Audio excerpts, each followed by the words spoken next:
February 17th, 2026, 2:41 a.m. somewhere over the Caspian Sea. 6-295 MS strategic bombers open their internal rotary launchers. 14 KH-101 cruise missiles drop from their pylons, ignite their turbofan engines, and begin the long flight west. Destination: Ukrainian power infrastructure, substations, transformer yards, the backbone of civilian life.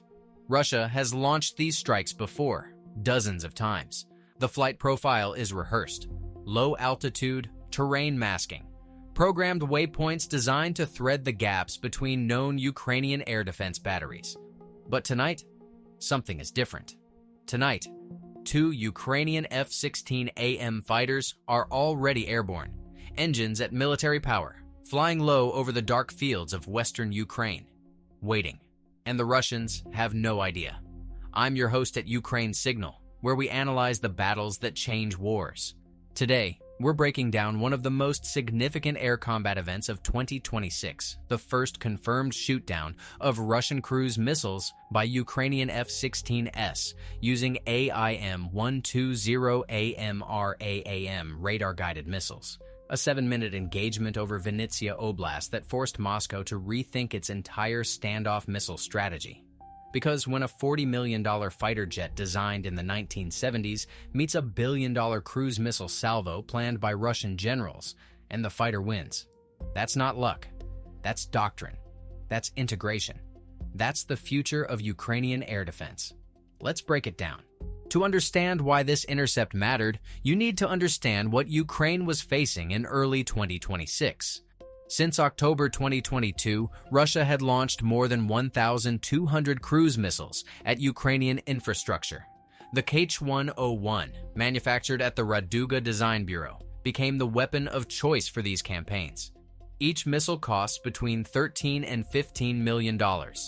Each one carries a 400-kilogram high-explosive fragmentation warhead, and each one flies at altitudes as low as 50 meters, hugging the terrain, making it extraordinarily difficult for ground-based radar systems to detect at range. Ukraine's ground-based air defense network had evolved dramatically.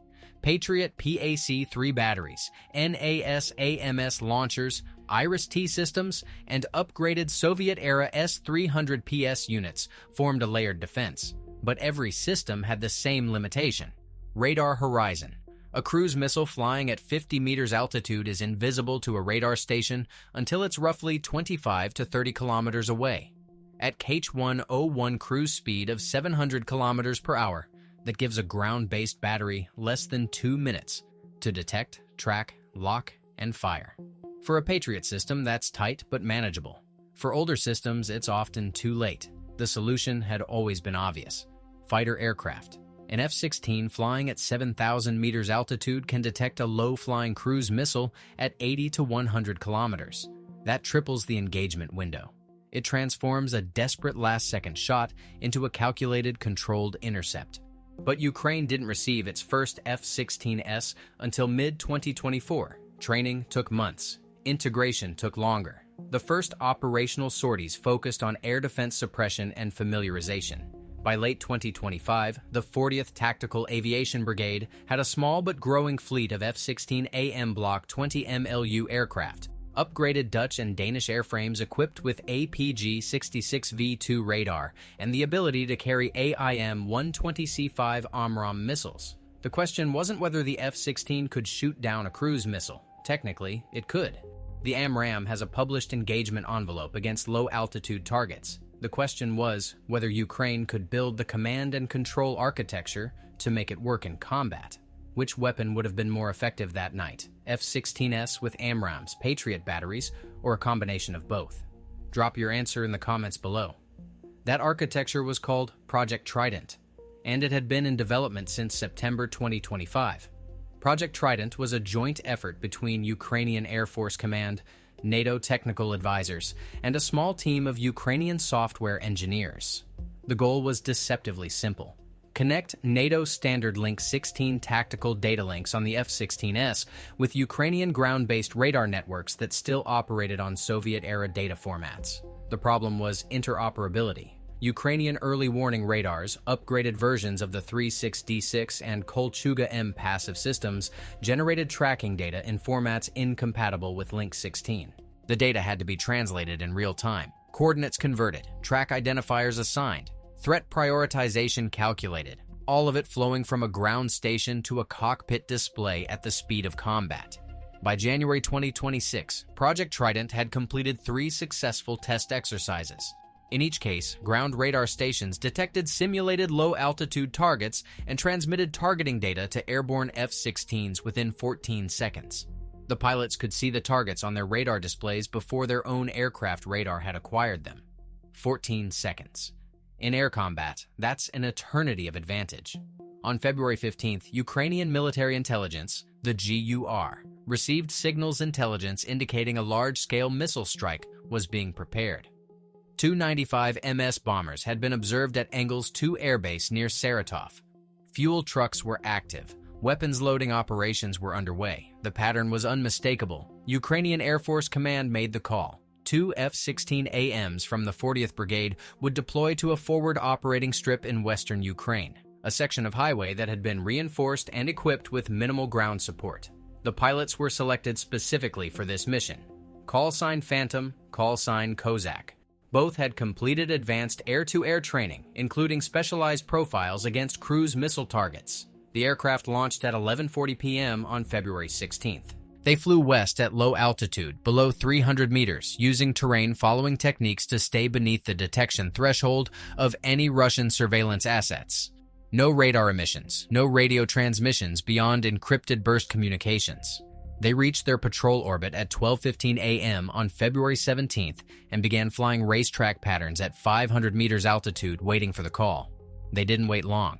At 2:41 a.m., a Ukrainian ground-based early warning radar station, call sign Varta, positioned in central Ukraine, detected infrared bloom signatures consistent with cruise missile launches.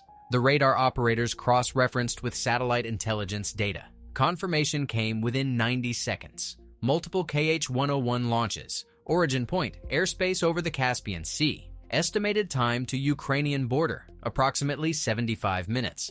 The tracking data began flowing through the Trident system. Each missile appeared on the ground station's screens as a small, fast-moving contact. The 36D6 radar could track them at range, but the low-altitude flight profile meant contact would be intermittent. The missiles would disappear behind terrain features and reappear as they crested ridgelines. At 3:22 a.m., the Trident system transmitted the first targeting package to Phantom and Kozak. 14 KH-101 cruise missiles. Estimated ingress corridor northwestern approach, passing through Khmelnytsky Oblast toward Vinnytsia. Flight altitude 60 to 80 meters. Speed approximately 720 kilometers per hour. Stay with me. What happens in the next 7 minutes rewrites the rules of Ukrainian air defense. Phantom and Kozak received the data on their multifunction displays.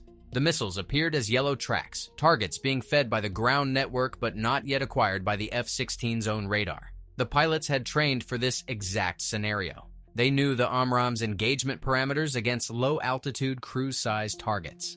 They knew the geometry they needed. At 3:48 a.m., Ukrainian Air Force Command transmitted a single coded word: Berkut. Execute. Phantom and Kozak pushed their throttles forward. The 2 F-16s climbed from 500 meters to 6,500 meters in less than 90 seconds. Their General Electric F-11O-GE-100 engines, producing 28,000 pounds of thrust each. At altitude, the APG-66 radar activated. The pilots switched to track-while scan mode, their radar sweeping the airspace below them. The Trident data was already painting the picture. But now, the F-16 radars added their own returns.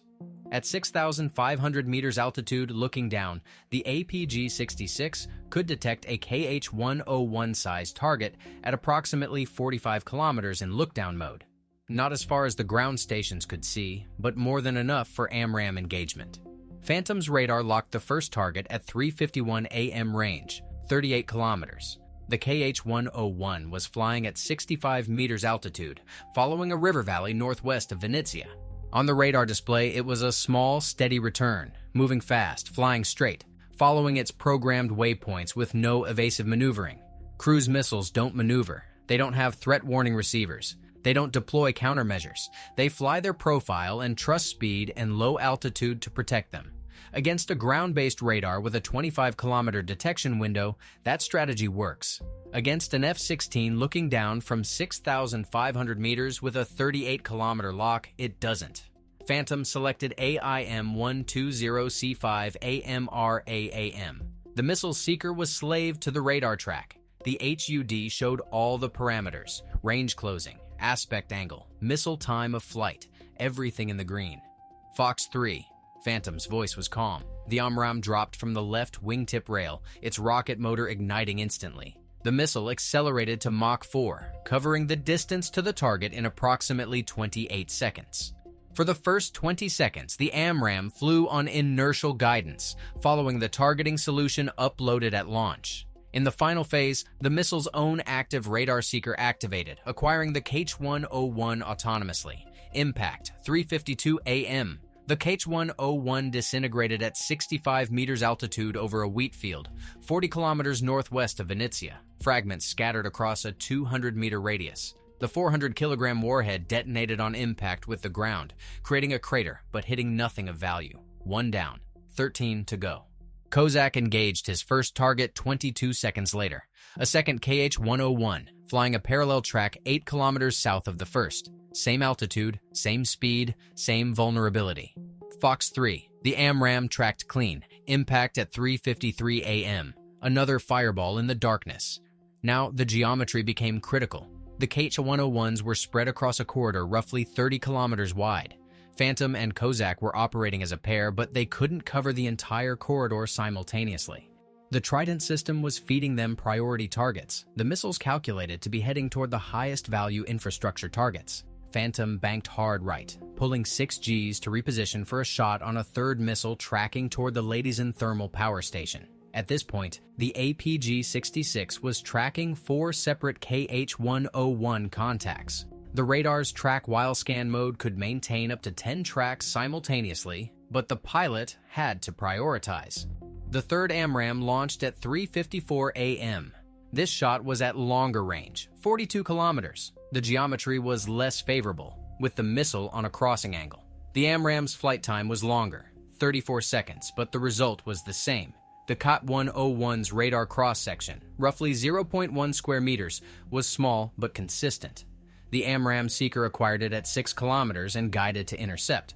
How many cruise missiles did the F-16 destroy that night? Yeah, A. 2B, 4C, 6? The answer comes at the end. Impact, 3:55 a.m. The third KH-101 fell in pieces over farmland south of Heisen. Kozak took the fourth shot. His target was the most dangerous, a KH-101 that had already passed the F-16 patrol zone and was 28 kilometers southeast, heading directly for a major electrical substation near Vinnytsia. This was a tail-chase geometry. The missile was flying away from the F-16. The AMRAAM would have to catch it from behind. Achievable, but the engagement envelope was narrower. Kozak descended to 4,000 meters to improve the look-down angle. The APG-66 held the track. At 3:56 a.m., he fired. The AMRAAM's rocket motor burned for its full duration, accelerating the missile on a pursuit curve. Flight time, 41 seconds. The longest 41 seconds of Kozak's career. At 3:57 a.m., the fourth AMRAAM found its mark. The KH-101 broke apart 22 kilometers from the Vinnytsia substation. Its wreckage fell into a forest. The warhead did not detonate. It buried itself in soft ground and was later recovered by Ukrainian explosive ordnance disposal teams. 4 cruise missiles, 4 AMRAAM shots, 4 kills. 6 missiles expended total between both pilots. 2 shots were near simultaneous pairs fired for redundancy, but only 1 missile from each pair was needed. The engagement window was exactly 7 minutes, from 3:51 a.m. to 3:58 a.m. 7 minutes that changed the air war.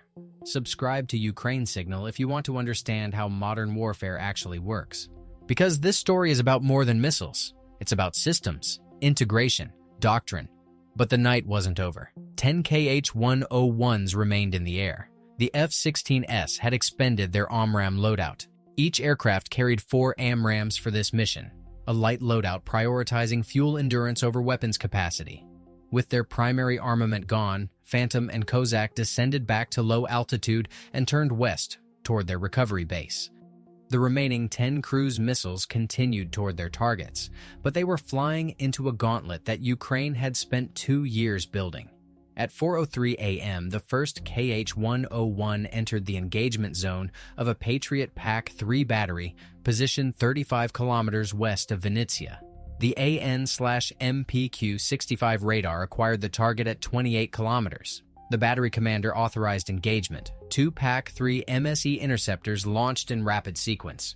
The first connected at 4:04 a.m., destroying the cruise missile at 70 meters altitude. Simultaneously, a NASAMS battery deployed southeast of Khmelnytsky engaged 2 more KH-101s. The NASAMS used AIM-120 AMRAAM missiles, the same weapon the F-16s had fired, but launched from ground-based canisters. The system's fire control radar acquired both targets, and the battery fired 4 missiles in 12 seconds.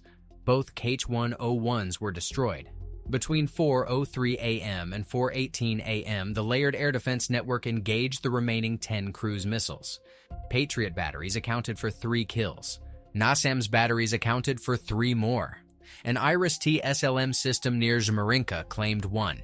3 KH-101s made it through, 3 out of 14, a 78% interception rate.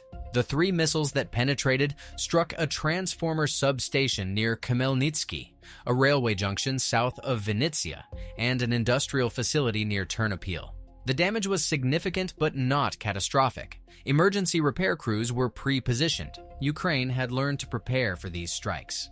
Power was rerouted within 4 hours. The railway junction required 36 hours of repair work. If you believe tactics win wars, type Ukraine signal in the comments. Now, let's talk about what Russia expected versus what actually happened. Russian Air Force planners had designed the KH-101 flight corridor specifically to avoid known SAM engagement zones. The route planning was sophisticated. Russian intelligence had mapped Ukrainian Patriot and NASAMS battery locations using a combination of satellite imagery, signals intelligence, and analysis of previous interception patterns. The flight path was threaded through gaps, areas where no ground-based system could engage at the missile's cruising altitude. What Russian planners had not accounted for was fighter aircraft. This is the fundamental miscalculation. Russia's standoff missile doctrine assumed that the primary threat to cruise missiles was ground-based air defense. SAM sites are fixed, they can be mapped. Their engagement zones can be calculated. A cruise missile route can be planned around them, but a fighter aircraft is mobile. An F-16 can be anywhere within a 500-kilometer radius of its base. It doesn't have a fixed engagement zone. It creates a temporary movable bubble of air superiority wherever it flies. The Trident system made this worse for Russia. By linking ground-based radar to the F-16s, Ukraine effectively gave its fighters 200-kilometer detection range against low-altitude targets, far beyond what the aircraft's own radar could achieve. The F-16s didn't need to search for the missiles themselves. They just needed to fly to the right piece of sky and wait for ground controllers to tell them where to look. Russian military intelligence knew Ukraine had F-16s. They'd tracked the deliveries. They'd monitored training flights. But the assumption, documented in captured Russian operational planning documents recovered from a downed surveillance drone in March 2026, was that Ukrainian F-16s would be used primarily for air superiority missions against Russian tactical aircraft, not for cruise missile interception. The assumption was wrong, and it cost Russia 4 KH-101s worth approximately $56 million. But the financial cost was secondary. The strategic cost was far greater. Before February 17th, Russia could plan cruise missile strikes with reasonable confidence that the flight corridor was the safe part of the mission. If the missiles could avoid SAM zones, they would reach their targets. After February 17th, there was no safe corridor. Every piece of Ukrainian airspace became a potential interception zone. This forced an immediate change in Russian strike planning. The first evidence came on February 24th, 1 week later, when Russia launched its next major strike. Instead of KH-101 cruise missiles, the salvo consisted of 12 Iskander-M ballistic missiles and 32 Shad-136 one-way attack drones. The shift was telling. Iskander-M ballistic missiles are extremely difficult to intercept. They travel at Mach 6 and follow a ballistic trajectory that gives defenders minimal reaction time. Only the Patriot PAC-3 has a reliable capability against them. But Iskander missiles are expensive, roughly $3 to $5 million each, and Russia's stockpile is limited. They cannot sustain the same volume of strikes. Shade 136 drones are the opposite: cheap, slow, and available in enormous quantities thanks to Iranian production lines. At roughly $20,000 per unit, Russia can afford to launch them in swarms. But they're vulnerable to everything from Gepard anti-aircraft guns to small arms fire. Their effectiveness depends on volume, overwhelming defenses through sheer numbers. Neither option replicates the KH-101's combination of range, speed, payload, and survivability. Russia's cruise missile strategy had been built on the KH-101 as its centerpiece. The February 17th intercept didn't destroy the strategy completely, but it introduced a variable that Russian planners could no longer ignore. What would NATO have done differently if they had operational control of the F-16 deployment? Drop your analysis in the comments. 3 days after the intercept, on February 20th, Ukrainian Air Force Commander Lieutenant General Anatoly Krivenoshko held a press briefing. He confirmed the interceptions publicly. 4 KH-101 cruise missiles destroyed by F-16 fighters using AMRAAM missiles. He described it as a new phase in Ukraine's integrated air defense capability. He also revealed a detail that hadn't been publicly known. The Trident system had been tested with NATO technical advisors present. The integration protocol had been validated by Allied Air Command representatives. This wasn't just a Ukrainian achievement, it was a demonstration of NATO interoperability in combat conditions. The implications extended far beyond Ukraine. NATO air forces had theorized about cruise missile interception using fighter aircraft for decades. Multiple exercises had simulated the scenario, but no NATO pilot had ever shot down a real cruise missile in combat using an AMRAAM. Phantom and Kozak became the first pilots in history to achieve confirmed air-to-air kills against cruise missiles, with radar-guided missiles fired from a Western fighter aircraft. The combat data from the engagement was classified but shared with NATO through intelligence sharing agreements. Every detail was analyzed. AMRAAM's seeker performance against low-altitude, low-radar cross-section targets. F-16 radar detection ranges in lookdown mode. The effectiveness of the Trident data link integration. Kill chain timeline from ground radar detection to missile impact.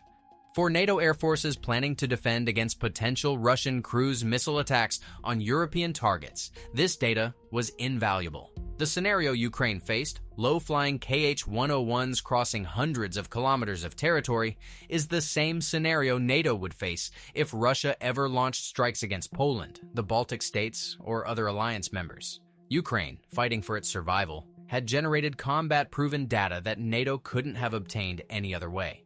Let's talk about the pilots. Phantom and Kozak. Their real names remain classified. What's known comes from the Air Force press briefing and subsequent OSINT analysis. Phantom had been flying MiG-29s before transitioning to the F-16. He completed the conversion course in Denmark in the spring of 2025 and was among the first cohort of Ukrainian pilots certified to fly the F-16AM with full weapons employment authority.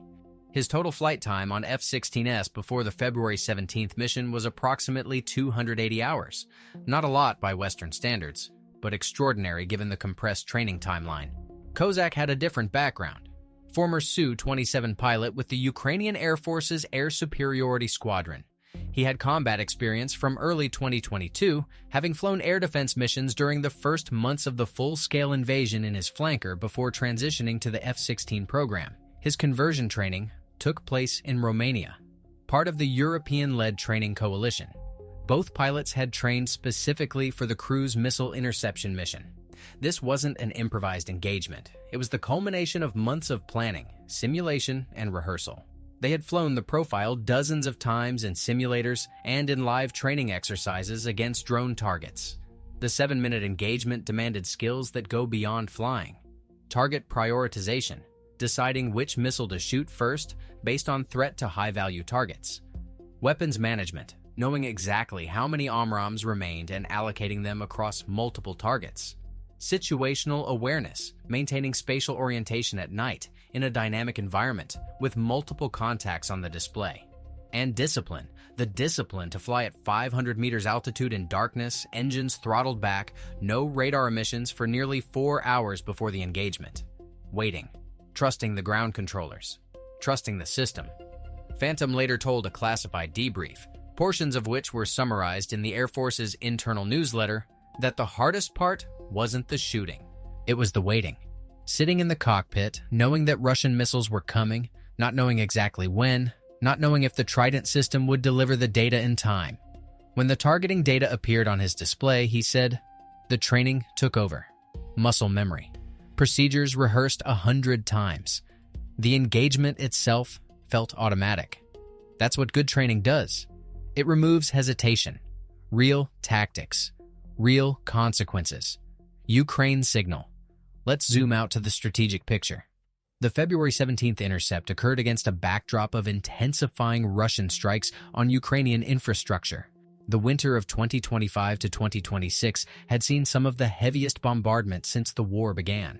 Russia was attempting to collapse Ukraine's energy grid before spring, hoping to undermine civilian morale and force political concessions.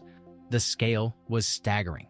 Between November 2025 and February 2026, Russia launched an estimated 450 cruise missiles, 180 ballistic missiles, and over 2,500 Shahed-type drones at Ukrainian targets. Ukrainian air defenses intercepted approximately 70% of cruise missiles and 85% of drones during this period. The interception rate for ballistic missiles was lower, approximately 40%, due to the extreme speed and trajectory of weapons like the Iskander. The F-16 intercept represented a potential step change in the cruise missile interception rate. If Ukraine could routinely employ fighters in the cruise missile defense role, the interception rate could climb above 85%. The math was straightforward. Fighters extending the detection and engagement window meant more shots at each incoming missile, which meant higher probability of kill. But there were limitations. Ukraine's F-16 fleet was small, estimated at 20 to 24 aircraft by February 2026. Not all were combat ready at any given time. Maintenance, pilot availability, and the need to preserve the fleet for other missions meant that only 2 to 4 aircraft could be dedicated to air defense patrols on any given night. The AMRAAM supply was another constraint. Each AIM-120C5 costs approximately $1.1 million. The United States had provided stocks, but the quantities were finite. Using 4 to 6 AMRAAMs per engagement against cruise missiles that cost $13 to $15 million each was economically favorable, but only if the supply chain could sustain the expenditure rate. These constraints meant the F-16 cruise missile defense capability was a supplement to, not a replacement for, ground-based air defenses. The real power was in combination: ground-based radar providing early warning and tracking, fighters intercepting in the outer zone, SAM batteries catching what got through, layered defense, the same principle that has governed air defense doctrine since the Second World War. But now, implemented with 21st century technology and real-time data integration between platforms that were never designed to work together. Ukraine didn't just use weapons that night. Ukraine invented a new way to fight. The international response was swift.